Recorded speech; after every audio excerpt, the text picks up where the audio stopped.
गोष्टी मला माराव्या लागतात आणि माझी इच्छा आहे त्या 10च असाव्यात. कदाचित त्या 10,000 असू शकतात, पण मी 10ची निवड केली आहे. अगदी सर्वप्रथम केली पाहिजे अशी महत्वाची गोष्ट म्हणजे जाणतेपणी होणारं पाप. काही आठवड्यांपूर्वी मी एक सभा घेतली होती, कुठे ते मी विसरले, आणि त्या सभेत मी शिकवलं होतं जाणतेपणाच्या पापाबाबतीत आपल्या जीवनात जाणीवपूर्वक केलेला आज्ञाभंग. आपण सगळेजण पाप करतो, चुका करतो.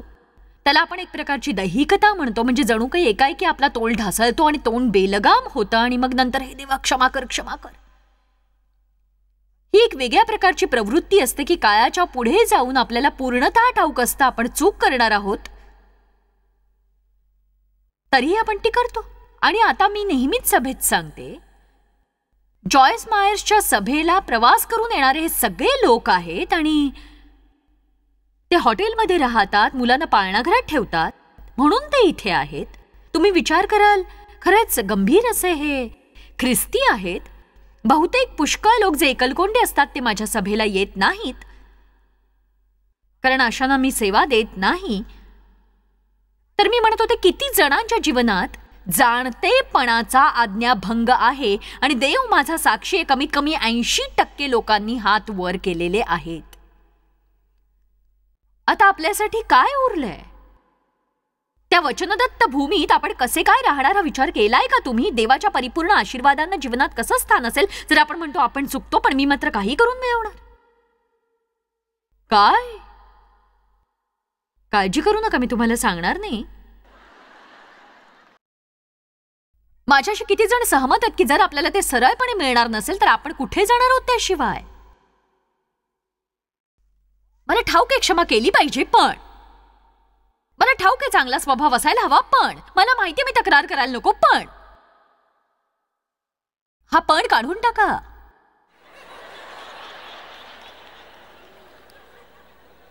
सगळ्यात प्रथम काय करा, जाणीवपूर्वकपणे केले जाणारे पाप ओळखा आणि या बाळाला क्रॉसवर चढवा. ही प्रथम बाब झाली. दुसरी गोष्ट आहे इतर लोकांना दोष देणं. बघा, आपल्या कृत्यांची जबाबदारी आपण घेतल्याशिवाय आपण कुठेही जाऊ शकत नाही. माझा तो लवकर सुटतो कारण लहानपणी माझ्याशी गैरवर्तन केलं होतं. माझी चिडचिड झाली, पण माझा दिवस खूप वाईट गेला आज. मी असं वागायला नको होतं, पण येताना खूप ट्रॅफिक लागलं मला. दोष दोष दोष त्याची सुरुवात बागेमध्ये झाली आणि ती अजूनही संपलेली नाही. प्रत्येक बाबतीत दुसऱ्यांना दोष देणं हे आपल्या बाबतीत घडत असतं. माझी चूक नाहीये, माझी चूक नाहीये, माझी चूक नाहीये, ही तुझीच चूक आहे.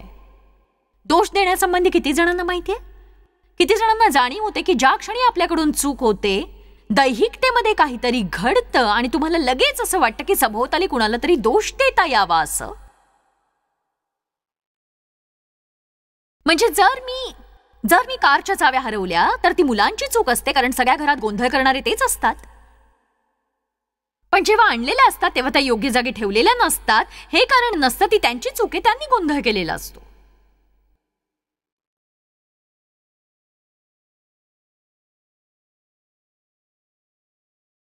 माझ्या काही समस्यांचं कारण भूतकाळात काही घडलेल्या गोष्टी आहेत, पण देव म्हणतो तरीही तू या कारणाचा वापर करता कामा नयेस.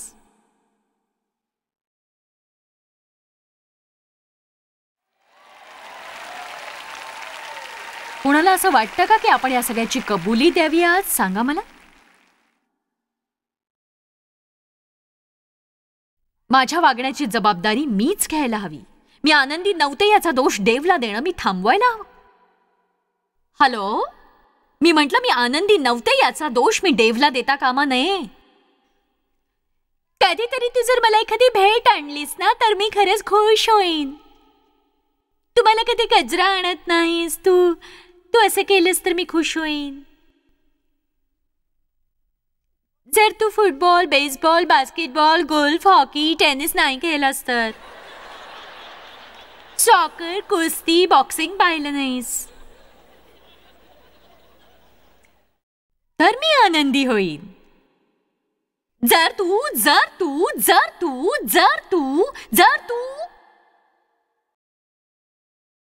तरच मग मी खरी ख्रिस्ती होईल.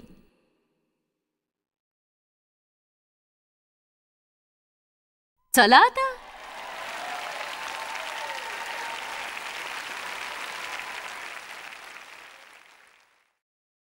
त्यानंतर दोषांना क्रॉसवर देण्यासाठी देवाने माझा ताबा घेतला, कारण देत देत सुरुवात झाली.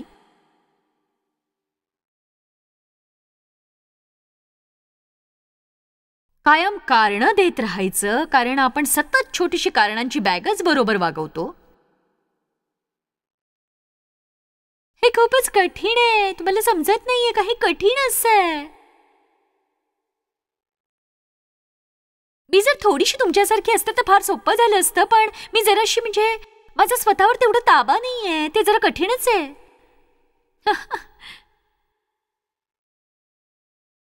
मला चांगलं करायचं होतं, पण हे खूप कठीण आहे. रोमकरास 2:1 मध्ये बायबल सांगतं, दोष लावणारा तू कुणीही असलास तरी स्वतः तुला सबब नाही, कारण ज्यात तू दुसऱ्याला दोष लावतोस त्यात तू स्वतःला दोषी ठरवतोस, कारण दोषी ठरवणारा तूही त्याच गोष्टी करीतोस. सबबी सांगणं थांबवा. जर तुम्हाला हवं असेल तर मित्रांना सांगा, मूर्खासारख्या सबबी जर मी सांगितल्या तर मला तसं दाखवून दे. आणि नंतर जेव्हा ते तसं करतील तेव्हा त्यांच्यावर चिडू नका. स्वतःची कीव करणं हे माझ्यासाठी कठीण होतं.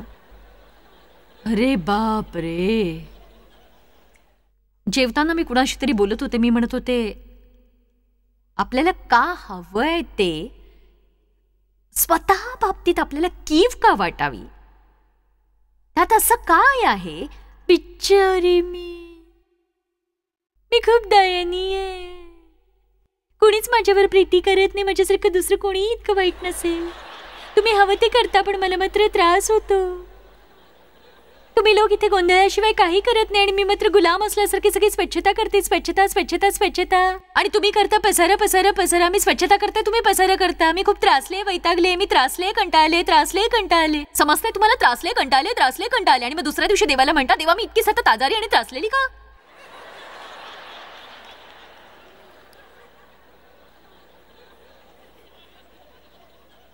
स्वतःची कीव करायची. आणि जेव्हा देव स्वतःच्या कीव करण्याबाबतीत माझ्यात कार्य करत होता, मी ठरवलं या स्वतःच्या दयनीयतेला क्रॉसवर देण्याऐवजी हे करण्यापूर्वी माझ्यामधल्या दुसऱ्या काही गोष्टी आहेत ज्या आधी काढून टाकायला हव्यात. आणि म्हणून मग मी ते सगळे प्रकार काढले आणि सोबत घेतले. किती जणांना समजलं? केवळ त्या तिथे टांगल्याने असं समजू नका तुम्ही त्या परत घेऊ शकणार नाही. म्हणून मग मी त्या वागवते. स्वतःची कीव करणं, दोष दाखवणं, माझ्यातल्या सबबी सांगणं आणि या सगळ्या गोष्टी सतत सतत मी माझ्या बरोबर वागवते वारंवार. माझं काय चुकतंय तेच मला कळत नाही. मी अशी आजारी, थकलेली, या सगळ्याला कंटाळले. आणि मग देव माझ्यात कार्य करतो, अजून कार्य करतो, अजून कार्य करतो, कार्य करतच राहतो. आणि मी म्हणजे जणू आता मी कारण देणार नाही, कोणालाही दोष देणार नाही, स्वतःची कीव करणार नाही. पण माझं काय? काहीच उरलं नाही. मी कुणालाच दोष देऊ शकणार नाही. मी सबबी सांगू शकणार नाही. स्वतः बाबतीत दयनीय वाटून घेणार नाही. हे किती आत्मिक आहे.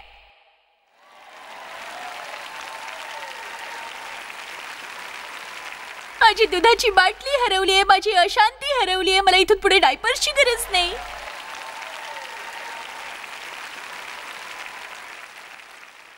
मी पापाहून पुढे पवित्र जीवन जगतीये.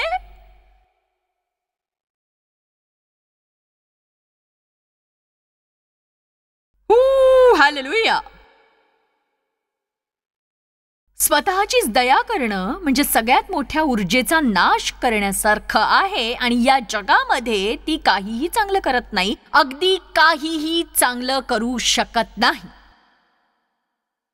म्हणजे मला म्हणायचं की कुणाला परवा आहे तुमच्याशिवाय? बघा, देवावर त्याचा काही परिणाम होत नाही. ते म्हणजे असं असतं की तुमचं झालं की मला कळवा.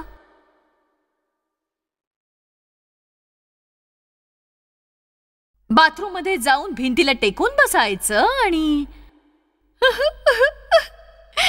देव फुटबॉल पाहणार, दर रविवारी मी झाडून काढायचं, स्वयंपाक करायचं, कुणाला माझी परवाच नाहीये, काळजीच नाहीये. पवित्र आत्मा म्हणत असतो, तू हे कधी सोडणार आहेस सांग मला. मला तुझ्या जीवनासाठी पाचारण आहे. तू पवित्र आत्म्याने भरलेली आहेस. तुझ्यात आत्म्याची दान आहेत. त्या घाणेरड्या जमिनीवरून उठ आणि उभी राहून देवाच्या सेविकेसारखी वाग.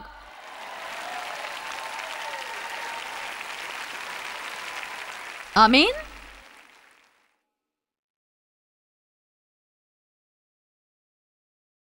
मग मला तक्रार करणं सोडावं लागलं. परमेश्वरा, माझ्यावर कृपा कर.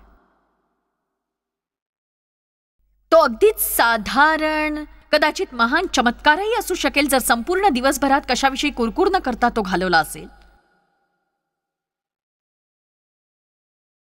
इथे खूप थंडी आहे, इथे खूपच उकडतंय. मी जेव्हा बाहेरच्या देशात जाते, लोक मोठा प्रवास करून माझ्या सभांना येतात आणि दिवसभर घाणीत बसतात किंवा बाहेर पावसात भिजतात. सभागृहात जागा नसते म्हणून आणि चेहऱ्यावरून असे घामाचे ओघळ वाहत असतात. मला नाही माहित ते कशाचे बनलेले असतात. ते बाथरूम मध्ये जाऊन बसत नाहीत इतकंच. ते एकही शब्द चुकवत नाहीत माझा. आणि आपण बघा, लाईट खूप प्रखर आहेत. मला असे लाईट्स आवडत नाहीत. संगीत खूपच कर्कश होतं. मला वाटतं मी जॉयसला लिहून कळवावं, सभा चांगली झाली पण संगीत खूपच कर्कश होतं, त्याचं काहीतरी कर बाई.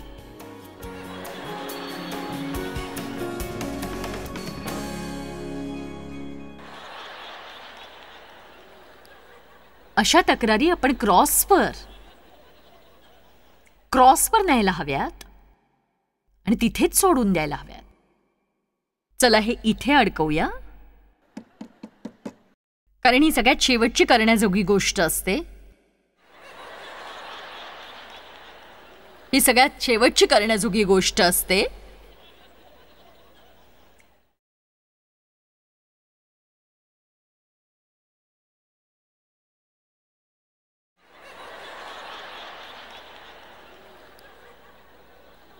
आणि मग मला हे दिसतं आणि मी ते माझ्या बरोबर घेते, पुन्हा टाकते आणि आपण आपला सगळा वेळ हेच करण्यात घालवतो. मागे जा, पुढे जा, पुन्हा मागे जा, पुन्हा पुढे या, हेच चालू. आणि मग आपल्याला आपली भावना मारावी लागते. मला माझ्या पद्धतीनं हवंय, माझी पद्धत नाही तर कोणतीच नाही, माझी पद्धत. मला शिकायला हवं स्वतःला आणि परिस्थितीला देवाच्या स्वाधीन करणं. आणि मला जरी माझा मार्ग मिळाला नाही तरी आनंदी राहणं मला शिकायलाच हवं.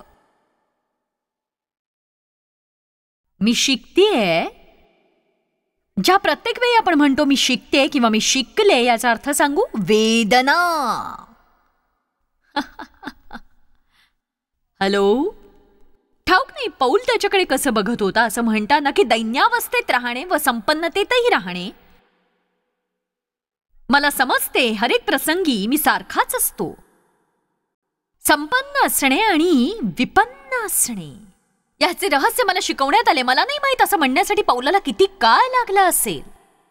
पौल जेव्हा गलतीकरासमध्ये म्हणतो आणि यापुढे मी जगतो असे नाही तर ख्रिस्त माझ्या ठाई जगतो आणि आता देहामध्ये जे माझे जीवित आहे ते देवाच्या पुत्रावरील विश्वासाच्या योगाने आहे, हे तो परिवर्तनानंतर 20 वर्षांनी म्हणतो.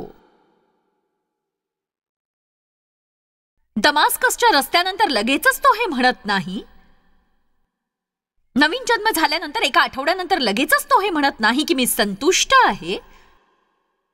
नाही, आपण जे करतो आणि इतर जण जे करतात तीच दैहिक कर्मे तोही करत होता. आणि बघा,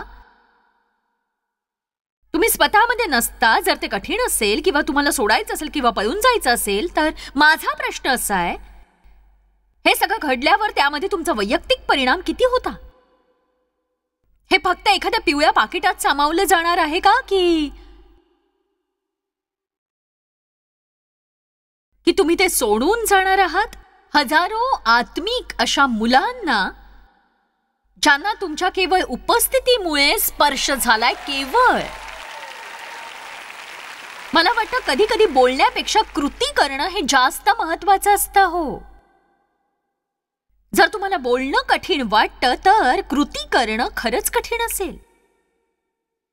कामावर जर सगळे तक्रार करत असतील आणि तुम्ही तक्रार करणं नाकारता स्वत्वाचा नाकार करत असाल तर काय होईल सांगा मला. एखादी चूक झाली तुमच्याकडून कामावर तर दोष देण्याऐवजी सबबी सांगण्याऐवजी जर तुम्ही म्हणालात एक सांगू ती माझी चूक आहे मला क्षमा करा. वा, आता मी जबाबदारी घेतलेली आहे हे शस्त्र निकामी करणारे शब्द आहेत. हो, सैतानाला त्याच्याच मार्गात थोपवून धरा. हो, माझी चूक होती मला क्षमा करा. तर नरक बावचळून जाईल की आता आपण काय करायचं, कोणी जबाबदारी घेणार का, देवाची योजना काय.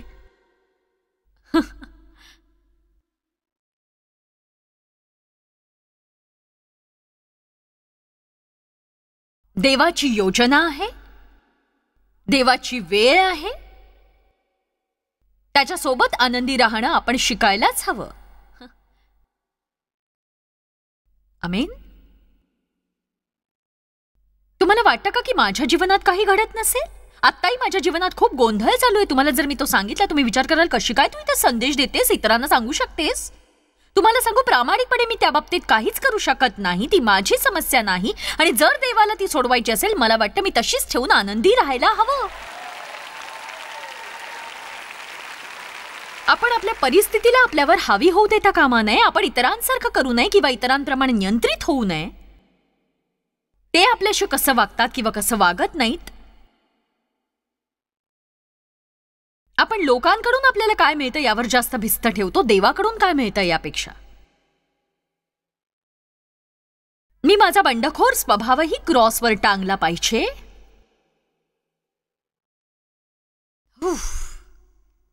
चांगुलपणासाठी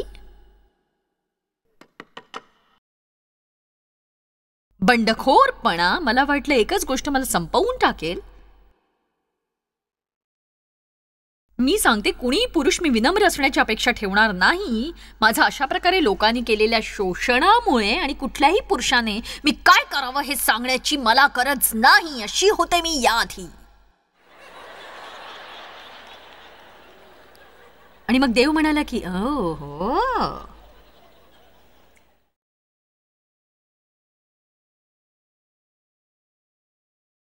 तुम्हाला जर वाटत असेल देवाच्या राज्यात तुम्हाला पदोन्नती मिळावी त्यासाठी तुम्हाला आज्ञाधारक पत्नी व्हावं लागेल.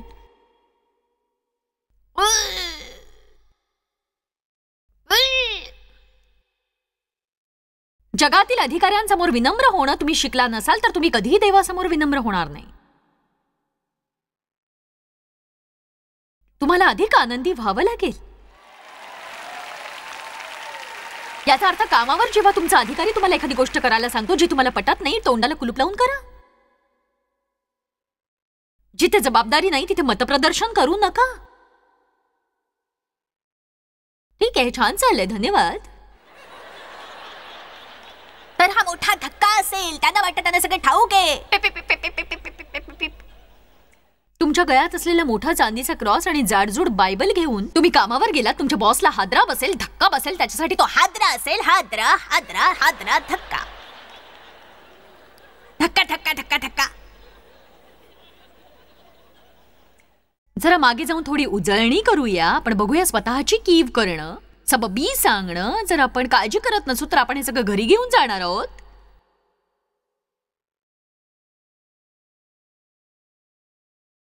पण आम्ही तुम्हाला तसं करू देणार नाही.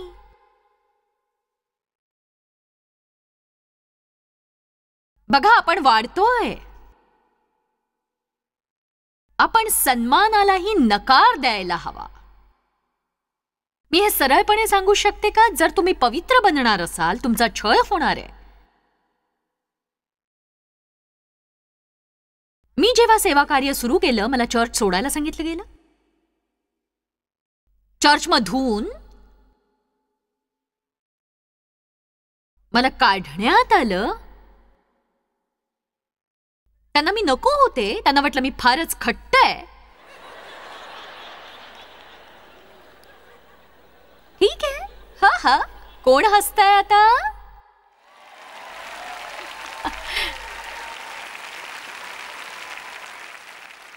तुम्हाला सांगू मला काय आठवलं ते?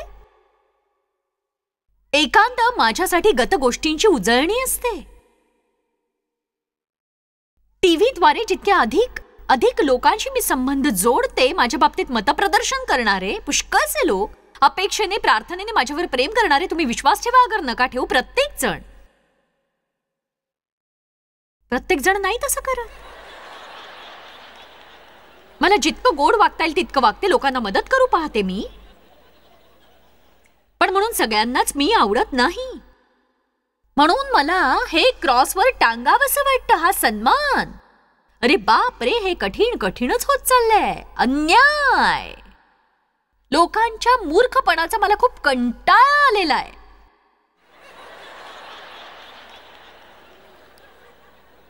लोक किती वेडे असतात यावर लक्ष द्या. ते काहीतरी विचित्र गोष्टी करतात, अन्याय्य गोष्टी करतात आणि आतून ओरडावंसं वाटतं की हे योग्य नाहीये योग्य. देवा, तू काहीतरी का करत नाहीस? बायबल सांगतं, शेवटी जे सौम्य ते पृथ्वीचे वतन भोगतील. वाईट वागणाऱ्यांची चिंता करू नका, जे दुष्टपणातच आपली प्रगती करतात, कारण शेवटी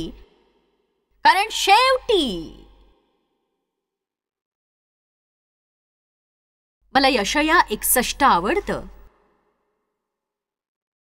तुमच्या अप्रतिष्ठेचा मोबदला तुम्हास दुप्पट मिळेल. आपल्या देशात ते दुप्पट वतन पावतील. आपल्या देशात तुम्हाला त्याची काळजी करायची गरज नाही. तुम्ही चांगला स्वभाव ठेवून जे करायचं ते करत राहा. हो, मी दोषीपणाला नाकारलं पाहिजे, त्यावर हावी व्हायला हवं मी. जर देवाकडे तुम्ही क्षमा मागितली तर दोषी वाटून घेऊ नका, कारण देव ते अगोदरच विसरून गेलेला आहे. कशाविषयी तरी अपराधी भावना ही किंमत चुकवण्यासारखी आहे, जी किंमत येशूने आधीच चुकवलेली आहे. प्रत्येक वेळी पापासाठी पश्चाताप केल्यावर तुम्हाला अपराधी वाटतं तर तोंड उघडून तुम्ही म्हणा, सैताना तू खोटारडा आहेस. मला काय वाटतं याची पर्वा नाही, मला क्षमा मिळालेली आहे. हरकत नाही मला कसं वाटतंय, मला क्षमा मिळालेली आहे. हरकत नाही मला काय वाटतंय, मला क्षमा मिळालेली आहे. बापरे, मला वाटतं मी बरेच लांबण लावतेय, तसं नाहीये.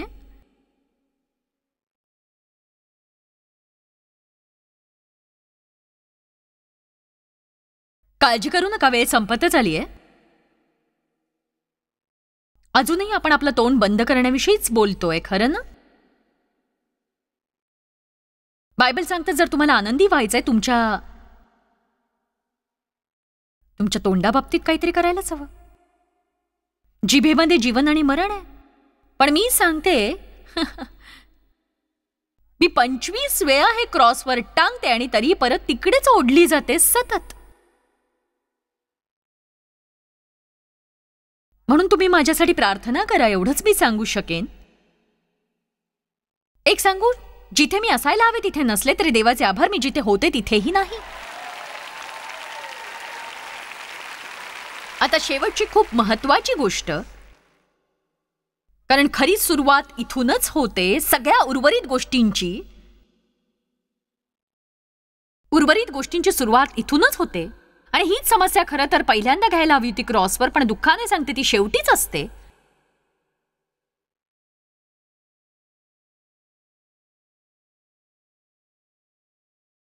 तो म्हणजे अविवेकी विचार. मन जातं तिथे माणूस जातो. आपल्या सगळ्या समस्या सुरू होतात आपल्या मनामधून. तुम्हालाही वाटत असेल की विजय आणि बंधनात अर्धवट असे तुम्ही आहात, आणि जर अजून तुम्ही पार गेलेले नाही आहात किंवा खूपसा अभ्यास आणि प्रत्येक कृती, लागलेलं पुस्तक, बायबलही हेच सांगेल, तुमच्या मनाची शक्ती, तुमचे सामर्थ्यशाली विचार, इथून तुम्ही सुरुवात करायला हवी. कारण जोवर आपण चुकीचे विचार करतो आपण चुकत राहतो. देववचनाद्वारे मनाचं नवीकरण करा आणि महान आयुष्य उपभोगा. चला लोकांनो, ही वेळ प्रौढ होण्याची. किती जणांना वाटतं तुम्ही प्रौढ होऊ शकता, देवाच्या प्रतिमेप्रमाणे बनू शकता तुम्ही? मी विजय आणि बंधनात अर्धवट लटकलेला राहणार नाही. मी सतत देवासोबत पार जाणार आहे. कुणी आमेन म्हणणार आहे का सांगा? खरोखर हे जाणून घेणं खूप अद्भुत असतं की आपल्याला बंधनात आणि विजयात अर्धवट घुटमळावं लागणार नाही. वास्तविक त्याच्यामध्ये संपूर्ण आत्मिक प्रौढतेसाठी चिकटून राहण्याने आपण त्याचा सन्मान करतो, त्याला जे वाटतं तसं आपण बनून. जरी तुमच्या जीवनात काहीही घडलेलं असलं तरी तो पुनर्स्थापना करणारा देव आहे. त्याला तुमच्या जीवनातली प्रत्येक गोष्ट पुनर्स्थापित करून, किंबहुना पहिल्यापेक्षा अधिक उत्तम करून सगळ्या समस्या आणि प्रश्न दूर करायचे असतात. या विषयात आम्हाला खरंच तुम्हाला मदत करायची आहे, कारण हे महत्त्वाचं आहे की पुन्हा स्थापनेची तुम्हाला अपेक्षा आहे.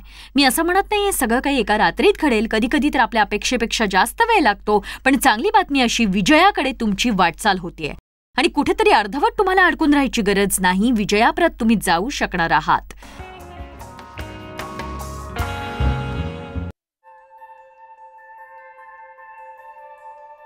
आम्ही तुमची प्रशंसा करतो. जगभरामध्ये हे सेवा कार्य शक्य करण्यासाठी आम्ही आमचे मित्र आणि भागीदार यांचे आभारी आहोत. एकत्रपणे आम्ही भुकेलेला अन्न पुरवितो, गरिबांना वस्त्र पुरवितो आणि राष्ट्रांना सुवार्ता सादर करतो. कृपया आमच्याशी संपर्क साधा किंवा भेट द्या tmmindia.org वर. आजच तुमच्या प्रार्थना विनंत्या सादर करा. आमच्या इतर साधनांची माहिती मिळवा, जॉयसच्या सभेचे वेळापत्रक पहा आणि आमच्या बरोबर सहभागी व्हा. आम्ही येशूची प्रीती जगभरात वाटतो. दाखवण्यात आलेला कार्यक्रम जॉयस मायर मिनिस्ट्रीचे मित्र व भागीदार यांच्याद्वारे केला आहे.